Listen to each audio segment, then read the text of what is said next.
নরেন্দ্র মোদীকে পাশে বসিয়ে ডোনাল্ড ট্রাম্পের করা মন্তব্য যে বাংলাদেশ প্রসঙ্গ ভারতের প্রধানমন্ত্রী বুঝে নেবে।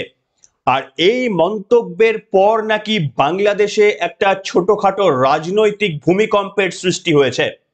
যে ভারত বিদ্বেষী মন্তব্য এবং বিভিন্ন রকমের মতবাদ বাংলাদেশের থেকে উঠে আসছিল, ডোনাল্ড ট্রাম্পের পাশে বসিয়ে ভারতের প্রধানমন্ত্রীকে নিয়ে করা সাংবাদিক সম্মেলনে এই মন্তব্য কার্যত যত উপদেষ্টা বাংলাদেশের রয়েছে তারা নাকি বাংলাদেশের প্রধান উপদেষ্টা মোহাম্মদ ইউনূসের কাছে মৌমাছির মতো ঘোরাফেরা করেছেন এবং বলেছেন যে আর বোধহয় ভারতের বিরুদ্ধে সুর চড়ালে এবার আমাদের বিপদে পড়তে হবে।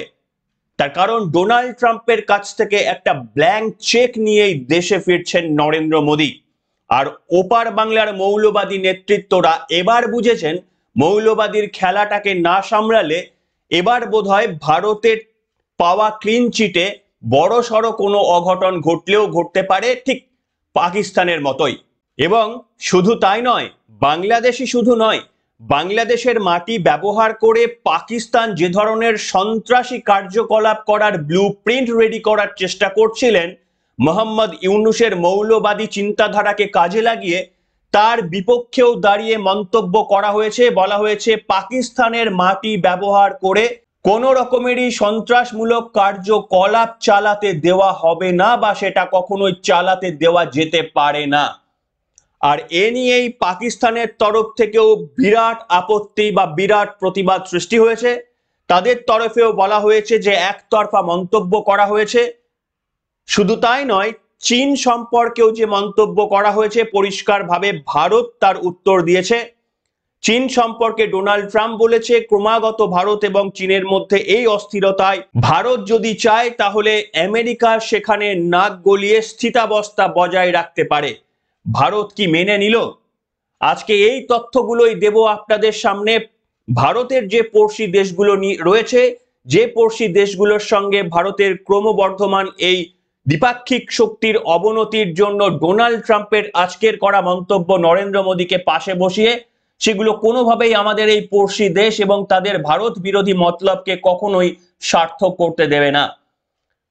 আর সেই কারণেই আরো একবার মোহাম্মদ ইউনূসের প্রশাসন এই তথ্য পাওয়ার পরই তারা কার্যত ভারতের সঙ্গে বন্ধুত্ব করার জন্য নাকি হাত বাড়িয়ে দেওয়ার চেষ্টা করছে। অন্তত সর্বভারতীয় স্তরে কিছু মিডিয়াতে এই তথ্য লেখা রয়েছে। আর এই সমস্ত পর্ব আপনাদের দেব। যদি মনে করেন এই তথ্যগুলো আপনাদের নতুন করে কোনোভাবে সমৃদ্ধ করছে, তাহলে আমাদের সাপেক্ষে আমাদের পাশে দাঁড়ানোর জন্য আপনারা একটি লাইক বা একটি মন্তব্য করতে পারেন, যেটা আমাদেরকে অনেকটাই অনুপ্রাণিত করে। নমস্কার, ওয়েলকাম টু সিম্পল জেবিসি। আপনাদের সকলকে স্বাগত জানিয়ে শুরু করছি আজকের অন্যতম এবং অত্যন্ত গুরুত্বপূর্ণ একটি পর্ব। আমি যাব যে তথ্যগুলো আপনাদের সামনে দিলাম সেই প্রত্যেকটি তথ্য আপনাদের ব্যাখ্যা করব, কিন্তু তার আগে যে তথ্যটি দেব আপনারা নিশ্চিতভাবে এর প্রশংসা করবেন। তার কারণ পৃথিবীর সবথেকে শক্তিশালী দেশ, অর্থনীতি এবং সামরিক শক্তিতে বলিয়ান আমেরিকা যখন বলে যে Narendra Modi is much more টাফার than me in respect of the negotiation, এই বক্তব্য শোনার পর নিশ্চিতভাবে ভারতীয় হিসাবে আপনার গর্ববোধ হতেই পারে। কেন? একজন সাংবাদিক প্রশ্ন করেছিলেন, আপনারা জানেন যে ট্যারিফ যুদ্ধ চলছে, বাণিজ্য চুক্তি নিয়ে একের পর এক শুল্ক বৃদ্ধি করছে বিভিন্ন দেশের সঙ্গে ডোনাল্ড ট্রাম্প। এখনো পর্যন্ত ভারত নরেন্দ্র মোদীর সঙ্গে এই বন্ধুত্বতার নিরিখে আমরা সেখান থেকে এখনো পর্যন্ত বেঁচে রয়েছি। আর এই প্রসঙ্গেই যখন সেখানকার ভারতের সাংবাদিকরা ডোনাল্ড ট্রাম্পকে প্রশ্ন করেন যে আপনি ভারতের প্রধানমন্ত্রীকে কেমন নেগোসিয়েটর হিসেবে দেখতে চান, ডোনাল্ড ট্রাম্প পরিষ্কারভাবে উত্তর দেন যে there is no comparison between me and Narendra Modi because Modi is much more tougher, much more better negotiator than me. আসুন এই বক্তব্যটা আপনাদের শোনাবো, তারপরে চলে আসবো বাংলাদেশ, পাকিস্তান এবং চীন প্রসঙ্গে। শুনুন আগে এই বক্তব্যটি। Mr. President, you spoke about Prime Minister Modi as a tough negotiator. Who was a tougher negotiator today and who has a better negotiating tactic when it comes to tariffs? Oh, he's a much tougher negotiator than me, and he's a much better negotiator than me. There's not even a contest. Mr. President, you spoke about Prime Minister Modi as a tough negotiator. Who was a tougher negotiator today and who has a better negotiating tactic when it comes to tariffs? Oh, he's a much tougher negotiator than me, and he's a much better negotiator than me. There's not even a contest. শুনলেন বন্ধুরা বক্তব্য। বিশ্বের সবথেকে শক্তিশালী একটি দেশের কাছ থেকে তার প্রাইম মিনিস্টার, তার প্রেসিডেন্টের কাছ থেকে করা ভারতের প্রাইম মিনিস্টার প্রসঙ্গে এই মন্তব্য। শশী থারুর, কংগ্রেসের শশী থারুর বিরোধী দলের নেতা হয়েও কিন্তু তিনি এর প্রশংসা করেছেন। তিনি বলেছেন এটা ভারতের জন্য একটা প্রাপ্তি। আর এই জায়গা থেকে আপনাদের সামনে জানাতে চাইবো, তাহলে ভেবে দেখুন, ডোনাল্ড ট্রাম্প নরেন্দ্র মোদীকে পাশে বসিয়ে যখন বলে বাংলাদেশের প্রসঙ্গটা নরেন্দ্র মোদী দেখে নেবে, ওপার বাংলায় যে খবর শোনা যাচ্ছে, ওপার বাংলায় যে সমস্ত উপদেষ্টা মণ্ডলীরা রয়ে গিয়েছেন তারা নাকি ডোনাল্ড ট্রাম্পের কাছে পরামর্শ দিয়ে বলেছেন, মাফ করবেন, তারা নাকি মোহাম্মদ ইউনূসের কাছে পরামর্শ দিয়ে বলেছেন যে আর বোধহয় ভারত বিদ্বেষী জিগিরটা খুব একটা এগিয়ে নিয়ে গিয়ে ভারতের রোষানলে পড়াটাও বোধহয় এই মুহূর্তে আর ঠিক হবে না। আপনারা দেখতে পাচ্ছেন সেই তথ্যগুলো আমাদের চ্যানেলে একের পর এক মিডিয়ায় রিপোর্ট করা সেই তথ্যগুলো ফুটে উঠছে। এবং আপনাদের সেই বক্তব্যটা আরো একবার ছোট্ট করে আমি শুনিয়ে নিতে চাইবো, যেখানে এই মন্তব্য করা হয়েছিল ডোনাল্ড ট্রাম্পকে যখন জিজ্ঞাসা করা হয়েছিল বাংলাদেশ প্রসঙ্গে, ডোনাল্ড ট্রাম্পের কি উত্তর দিয়েছিল ভারতবাসী হিসাবে। বাংলাদেশে যে সমস্ত মানুষরা দেখছেন, আপনাদের প্রত্যেকের জানাটা এই কারণে প্রয়োজন, ভারত এবং বাংলাদেশের পরস্পর দুই প্রতিবেশী দেশের মধ্যে শান্তি শৃঙ্খলা ব্যাহত করার যারা চেষ্টা করছেন, এই জবাবটাই বোধহয় তাদের জন্য যথেষ্ট। শুনুন বক্তব্যটি। Mr. President, what you would like to say about the Bangladesh issue, because we saw and it is evident that how the deep state of United States was involved in regime change during the Biden administration, and then Mohammed Yunus made Junior Soros also. So what is your point of view about the Bangladesh? Soros, and what is the role that the deep state played in the situation in Bangladesh? Well, there was no role for our deep state. It was. This is something that the Prime Minister has been working on for a long time and has been worked on for hundreds of years, frankly. I've been reading about it. But I will leave Bangladesh to the Prime Minister. এর পরেও মোহাম্মদ ইউনূসের মৌলবাদী নেতৃত্বরা তারা সজাগ সতর্ক হবেন কিনা বলতে পারবো না, তবে একথা ভাবার কোনো কারণ নেই। এই বক্তব্য পাওয়ার পরই ভারত পরের দিনই সেখানে যুদ্ধ বিমান পাঠিয়ে যুদ্ধ ঘোষণা করে দেবে। তার কারণ ভারতের ঘোষিত নীতি রয়েছে যে যুদ্ধ কোনো জিনিসের সমাধান হতে পারে না। কিন্তু আপনাদের আগের পর্বেও বলেছিলাম ভারতের আরো একটি নীতি রয়েছে পাকিস্তানের মতো সন্ত্রাসবাদী পড়শি দেশগুলোর জন্য, যেটা এখনো পর্যন্ত বাংলাদেশের জন্য ব্যবহার করেনি ভারত। সেটা হচ্ছে যদি কোনো রকমের হিংসামূলক, নাশকতামূলক, ভারত বিদ্বেষীমূলক কোনো কাজ কারবার সে দেশের মাটিতে হয়ে থাকে, ভারত তাহলে সেই দেশকে শত্রু বলে মনে করে। এতদিন পর্যন্ত বন্ধু বা ভাইয়ের মতো ভেবে আসা বাংলাদেশকে ভারত কিন্তু আস্তে আস্তে সেই তকমা হারিয়ে ফেলে কার্যত পাকিস্তানের মতোই একটা প্রতিবেশী শত্রু দেশ হিসাবে দেখতে চাইছে, যেটা ভারত এতদিন চাইতো না, এখনো চায় না। ডিপেন্ড করছে মৌলবাদী নেতৃত্ব সেখানে কতটা ইন্ধন যোগাচ্ছে তার উপর ভারত এবং বাংলাদেশের দ্বিপাক্ষিক সম্পর্ক। কিন্তু আপনাদের এবার যে তথ্যটা দেব সেটা হচ্ছে পাকিস্তান সম্পর্কেও কিন্তু এই ধরনের মন্তব্য করেছেন ডোনাল্ড ট্রাম্প। 90s আপনাদের যাদের একটু একটু মনে রয়েছে, 1990 সালের দিকে পাকিস্তানের সঙ্গে ক্রমাগত ভালো সম্পর্ক, সুসম্পর্ক স্থাপন হচ্ছিল আমেরিকার। ভারতের সঙ্গে দ্বিপাক্ষিক সম্পর্কের অবনতি, পাকিস্তানের সঙ্গে সুসম্পর্ক, এইরকম একটা জায়গা ছিল কংগ্রেস আমলে 1990-এর দিকে। আর তারপর থেকে আজকের এই ট্রানজিশনটা দেখলেই বুঝতে পারবেন ভারত এবং আমেরিকার মধ্যে দ্বিপাক্ষিক সম্পর্কে সেখানে সাংবাদিক সম্মেলনে পরিষ্কারভাবে ডোনাল্ড ট্রাম্প জানিয়ে দিচ্ছেন পাকিস্তানের মাটি ব্যবহার করে কোনো রকমেরই নাশকতামূলক কার্যকলাপ করা যাবে না। পাশে বসে রয়েছেন নরেন্দ্র মোদী, তারও একই বক্তব্য। আর এই বক্তব্য শোনার পর এপার বাংলায় যেমন বাংলাদেশ তারা লাফালাফি শুরু করে দিয়েছে, ওপার বাংলায় পশ্চিম পাকিস্তান একদা তারাও পর্যন্ত লাফালাফি শুরু করে তাদের যে বিদেশ বিষয়ক মুখপাত্র সাবকাত আলী খান তিনি পরিষ্কারভাবে প্রেসকে জানিয়েছেন যে এই বক্তব্য তাদের একতরফা, তারা নাকি শান্তি প্রতিষ্ঠার জন্য অনেক চেষ্টা করছেন, কিন্তু এই বক্তব্য কূটনীতির নীতি বিরোধী। কিন্তু ডোনাল্ড ট্রাম্প মেসেজটা স্পষ্ট করে বলে দিয়েছেন যে ভারতের পাশে তারা রয়েছেন, ভারতের বিরুদ্ধে নাশকতামূলক কাজকর্ম যারা করছেন যে সমস্ত পড়শি দেশ তাদের সাথে কখনোই সহাবস্থান বা তাদেরকে সাপোর্ট করার কোনো প্রশ্নই ওঠে না।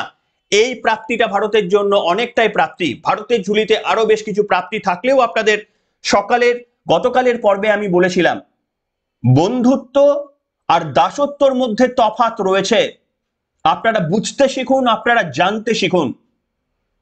চীনের সঙ্গে পাকিস্তানের সম্পর্ক বন্ধুত্বের নয়, চীনের সঙ্গে পাকিস্তানের সম্পর্ক দাসত্বের। পাকিস্তানের মাটি নিজেদের মাতৃভূমিকে ছেড়ে দিয়ে চীনের হাতে, সেখান থেকে চীনের সঙ্গে অর্থনৈতিক সামরিক সহায়তা পাওয়ার নাম দাসত্ব বৃত্তি করা, বন্ধুত্ব নয়। তার কারণ বন্ধুত্ব সমানে সমানে হয় আর দাসত্ব হয় ওপর নিচে। তাই বাংলাদেশও চাইছে চীন কিংবা অন্য কোনো দেশকে তাদের প্রভু মানতে। ভারত কি তাহলে এই ধরনেরই সম্পর্ক তৈরি করার চেষ্টা করছে আমেরিকার সঙ্গে? উত্তর হলো না। এবার যে তথ্যটা আপনাদের দেব আপনারা নিজেরাই খুঁজে পাবেন এর উত্তর। তার কারণ ভারত কখনোই, যতই আমেরিকার সঙ্গে সুসম্পর্ক স্থাপনের চেষ্টা করুক না কেন, নরেন্দ্র মোদীর সঙ্গে ডোনাল্ড ট্রাম্পের যতটাই সখ্যতা থাকুক না কেন, কিন্তু ভারতের শিরদাঁড়া হবে সোজা। তার কারণ গতকাল ডোনাল্ড ট্রাম্প চীন সম্পর্কে একটি তথ্য বলেছিলেন। একজন সাংবাদিক প্রশ্ন করেছিলেন যে আপনি ভারতের সঙ্গে চীনের সম্পর্ক, আপনার সঙ্গে শি জিনপিং এর সম্পর্ক নিয়ে কিছু মন্তব্য করুন। ডোনাল্ড ট্রাম্প বলেছিলেন যে তার সঙ্গে ব্যক্তিগতভাবে শি জিনপিং এর সম্পর্ক অতি মধুর, অত্যন্ত ভালো। কোভিড পর্যন্ত তাদের সম্পর্ক অত্যন্ত ভালো ছিল। এবং ভারতের প্রসঙ্গে তিনি এটাই বলেন যে তিনি খবর পান ভারতের সঙ্গে চীনের নাকি পারস্পরিক বিরোধিতা রয়েছে, সেখানের বর্ডার নিয়ে বেশ কিছু অশান্তির খবর মাঝে মধ্যেই নাকি তিনি শুনতে পান, সেখানে মারপিটও হয়, সেনাদের মধ্যে ধস্তাধস্তির খবরও নাকি তিনি পেয়েছেন। আর তিনি বলেছেন যে এই দ্বিপাক্ষিক সম্পর্ককে ঠিক করার জন্য তিনি সচেষ্ট হবেন। তিনি বন্ধুত্বতার মাধ্যমে এই দ্বিপাক্ষিক সম্পর্কগুলোকে মধ্যস্থতা করে ঠিক করে দেওয়ার বার্তা দিয়েছেন ভারতকে। নরেন্দ্র মোদী কি তাহলে রাজি হলেন? নরেন্দ্র মোদীর সরকার কি তাহলে বললেন যে হ্যাঁ ঠিক আছে, ডোনাল্ড ট্রাম্পের সহায়তায় কি ভারত এবং চীনের বৈদেশিক দুই দেশের নীতি কি শুধরে নেওয়ার জন্য কি তিনি অ্যালাউ করলেন? উত্তর হলো না। এটাই হচ্ছে ভারতের শক্তি। যতই গদগদ হোক না কেন, যতই জড়িয়ে ধরে ডোনাল্ড ট্রাম্প নরেন্দ্র মোদীকে মাই বেস্ট ফ্রেন্ড বলুক না কেন, আর নরেন্দ্র মোদীও যতই গদগদ ভাবে বলুক না কেন যে আমার বেস্ট ফ্রেন্ড, কিন্তু তা সত্ত্বেও একটি দেশের রাষ্ট্রনেতা, শুধুমাত্র তিনি একা ব্যক্তিত্ব নন, তিনি 140 কোটি ভারতবাসীর প্রতিনিধিত্ব করছেন। তাই শির দ্বারা সোজা রেখেই কথা বলতে শিখেছেন নরেন্দ্র মোদী, যেটা আমাদের জন্য অন্তত কিছুটা হলেও স্বস্তির। নরেন্দ্র মোদীর সরকার ডোনাল্ড ট্রাম্পের এই মধ্যস্থতা করতে চাওয়ার পরই ভারতের উচ্চপদস্থ এক কর্তা, সম্ভবত বিক্রম মিস্ত্রি, তিনি পরিষ্কারভাবে জানিয়ে দিয়েছেন, নাম না করে, কোনো প্রসঙ্গ উল্লেখ না করে, যে কোনো দ্বিপাক্ষিক সম্পর্ক সেটা ভারত কিভাবে মেটাতে হয় সেটা ভারত জানে। তৃতীয় কোনো শক্তির সাহায্য ভারত কোনোভাবে কোনো ক্ষেত্রে নেবে না, স্পষ্ট জানিয়ে দেওয়া হয়েছে।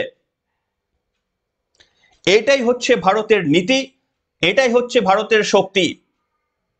আর এটাকেই বলে বন্ধুত্ব, এটাকে প্রভুত্ব বা দাসত্ব বলে না। যদি প্রভুত্ব বা দাসত্ব স্বীকার করতে হতো পাকিস্তানের মতো, তাহলে এক্ষেত্রেও বলে আসতে হতো হ্যাঁ যে আপনারা দয়া করে কিছু করুন।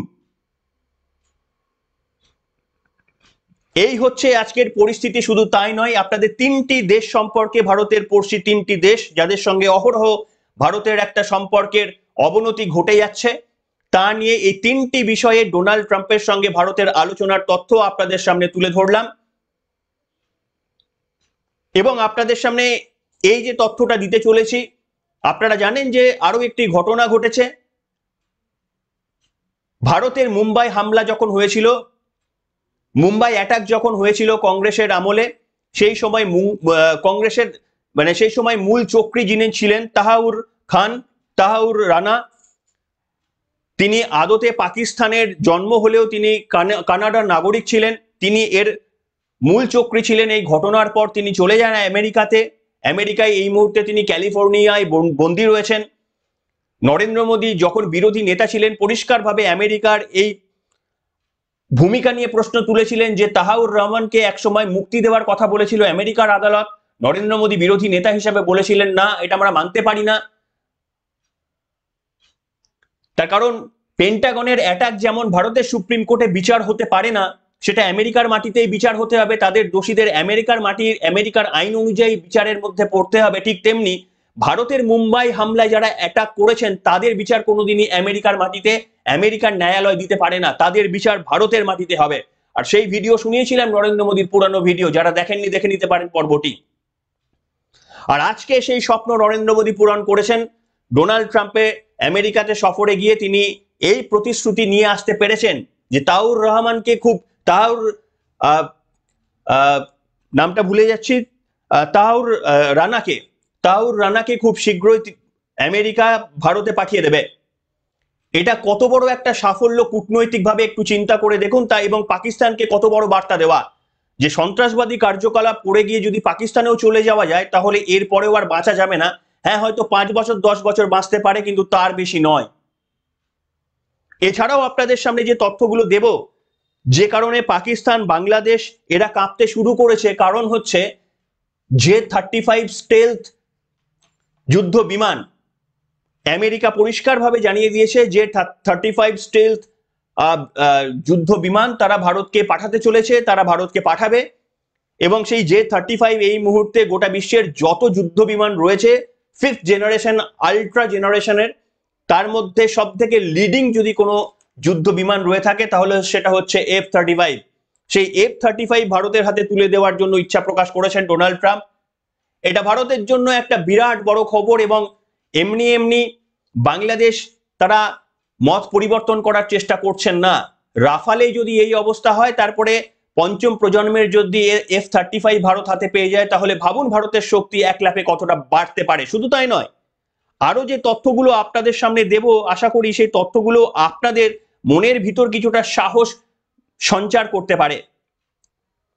তার কারণ F-35 যুদ্ধ বিমান ছাড়াও ভারতকে ট্যাঙ্ক বিরোধী ক্ষেপণাস্ত্র জ্যাভেলিন দেওয়ারও বিষয়ে আলোচনা হয়েছে দুই রাষ্ট্রপ্রধানের। এছাড়াও C-130J super Hercules, C-17 Globemaster 3, P-81 পোসডাইন বিমান, CH-47F চিনুক, F-H-60R সিহক্স, H-64E Apache, harpoon ক্ষেপণাস্ত্র, M-77 হাউটজার এবং MQ-9B'র মতো সামরিক সরঞ্জাম নিয়েও দুই পক্ষের মধ্যে আলোচনা হয়েছে। সম্ভবত এই সমস্ত অস্ত্রগুলো ভারত পেতে চলেছে হয়তো খুব শীঘ্রই। এরপরে ভেবে দেখুন, ইতিমধ্যেই ভারত গোটা বিশ্বের নিরিখে 4র্থ সামরিক শক্তিশালী দেশ, যেখানে পাকিস্তানের নাম্বার ক্রমাগত পিছিয়ে গিয়েছে। ছিল 10-এর মধ্যে, এবছরে নতুন যে রেটিং বেরিয়েছে সেটা 10 থেকে পেরিয়ে তারা 11 নম্বরে চলে গিয়েছে, তারা ছিল এতদিন 8 নম্বরে। আর ভারত 4 নম্বর জায়গাটা ধরেই রেখেছে, বাংলাদেশের কথা ছেড়েই দিলাম, সেটা 30-এর ওপরে। এই রকম যখন পরিস্থিতি, তখন আরো বেশি করে সামরিক শক্তিতে সজ্জিত হচ্ছে ভারত। এবং আরো বেশ কিছু নতুন চুক্তি স্বাক্ষরিত হয়েছে, সেটা হচ্ছে পারমাণবিক চুল্লি। যে পারমাণবিক চুল্লিগুলো এখনো ভারতে কিছুটা রয়েছে, পারমাণবিক চুল্লি থেকে উৎপন্ন বিদ্যুৎগুলো, সেই বিদ্যুৎ সেখানে কার্বন এমিশন খুবই কম হয়। যদিও তার একটা নেগেটিভ সাইড রয়েছে যে এইখানে যদি কোনো দুর্ঘটনা ঘটে তাহলে সেটার জন্য একটা বড় সড়ো ক্ষতি হতে পারে।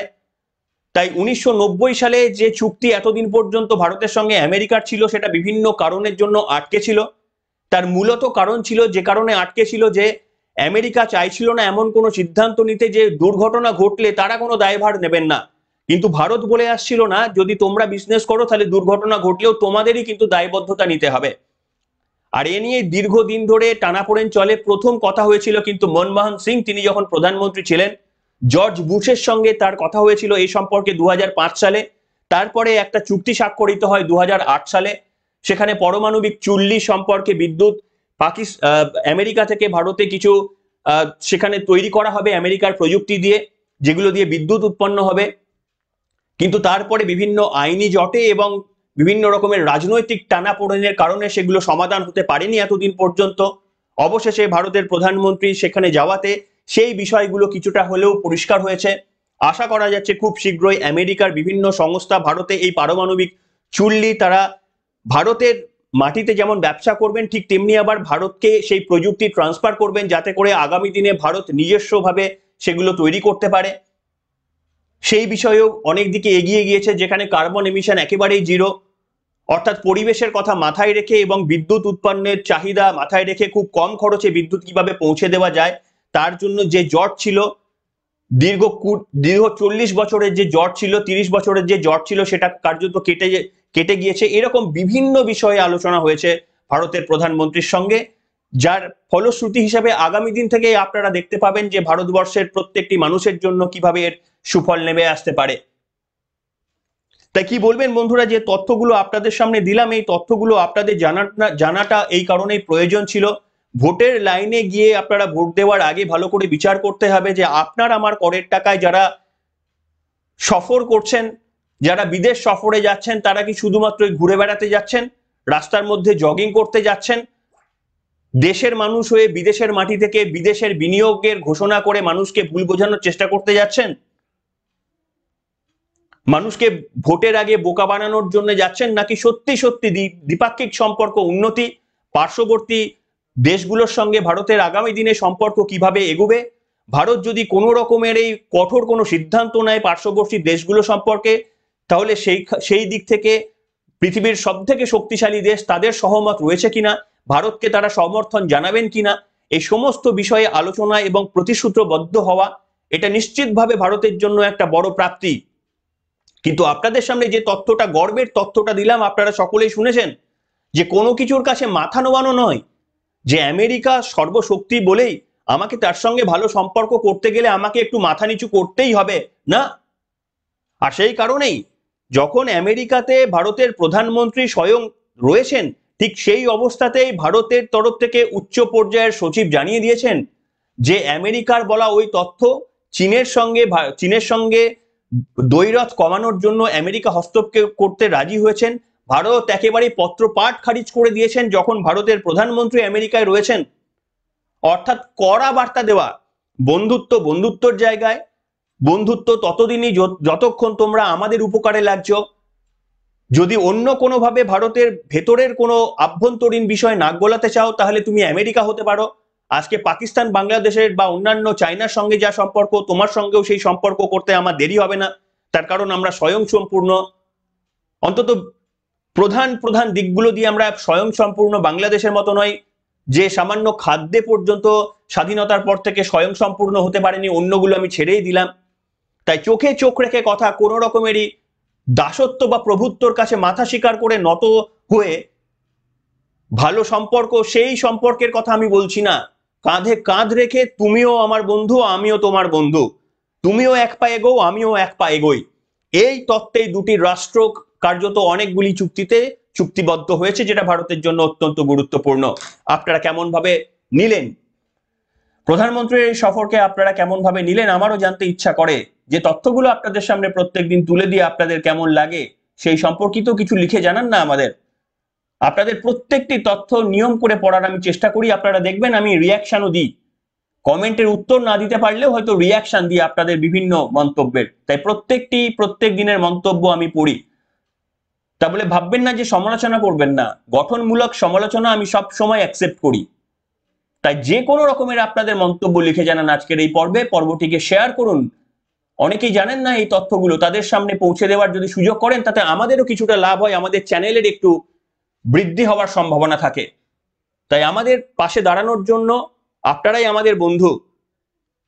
আপনারা যদি আমাদের পাশে দাঁড়ান, তাহলে আমাদের এই কর্মকাণ্ড আমরা এগিয়ে নিয়ে যেতে পারি। এনিওয়ে, এখনকার মতো এখানে শেষ করলাম। সবাই ভালো থাকবেন। Good bye.